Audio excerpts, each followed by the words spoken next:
যে মাঠে সর্বোচ্চ 266 রান করে জয়ের রেকর্ড ছিল, সেই মাঠের রেকর্ড ভেঙে 295 রানের টার্গেট অতিক্রম করে নতুন রেকর্ড গড়ে টাইগারদের বিপক্ষে প্রথম ওয়ানডে ম্যাচ জিতে নিল ওয়েস্ট ইন্ডিজ।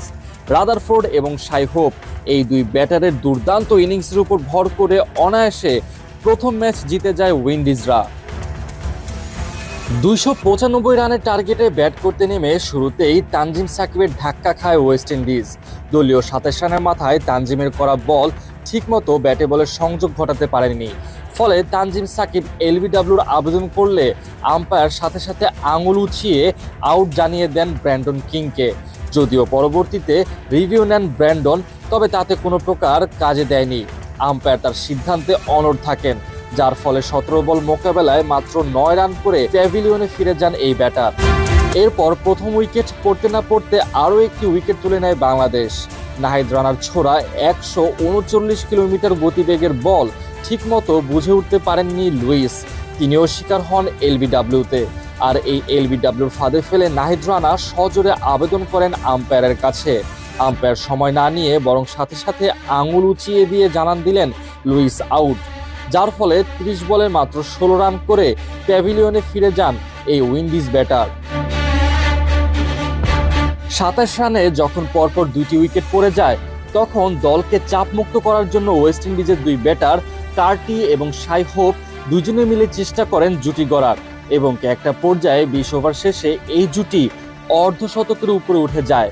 এই সময় বাংলাদেশের বোলাররা বেশ চাপের মুখে পড়েছিল। তবে সেই চাপের মুখ থেকে বাংলাদেশ বের হয়ে আসে মূলত রিশাদের কল্যাণে। 67 রানের জুটি গড়ার পর অবশেষে রিশাদ হোসেন ক্যাচ আউটের শিকার করেন কার্টিকে। রিশাদের করা বল ঠিকমতো খেলতে না পেরে এই উইন্ডিজ ব্যাটার ক্যাচ তুলে দেন অধিনায়ক মেহেদী হাসান মিরাজের কাছে। মিরাজ সাথে সাথে লুফে নেন সেই ক্যাচটি, যার ফলে সেই সময় দলকে বিপদে রেখে 37 বলে 21 রান করে প্যাভিলিয়নে ফিরে যান কার্টি। এই 21 রানের ইনিংসের মধ্যে দুটি 4-এর মার লক্ষ্য করা গিয়েছিল। এরপর দলীয় 95 রানের মাথায় বাধে বিপত্তি।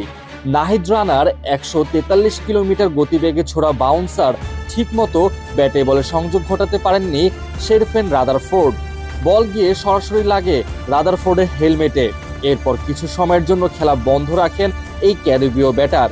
মাঠ থেকে ইশারা দেন মূলত প্রাথমিক চিকিৎসার জন্য কিছু সময় অতিবাহিত করার পর আবারও তিনি খেলা শুরু করে দেন।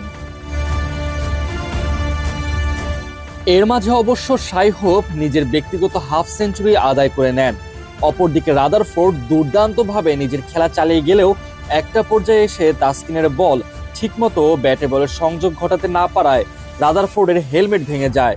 শুধু তাই নয়, মুখেও বেশ ভালোভাবেই ব্যথা পেয়েছেন এই উইন্ডিজ ক্রিকেটার, যার ফলে একটা পর্যায়ে থুতনিতে ব্যান্ডেজ লাগিয়ে তারপর খেলা চালিয়ে যেতে হয়েছিল।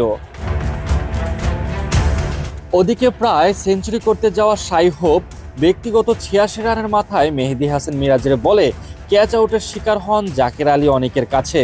তবে সে সময় বাংলাদেশ দলের জন্য যতটুকু বিপদ বয়ে আনা যায় তার পুরোটাই করে গিয়েছিলেন এই ব্যাটার।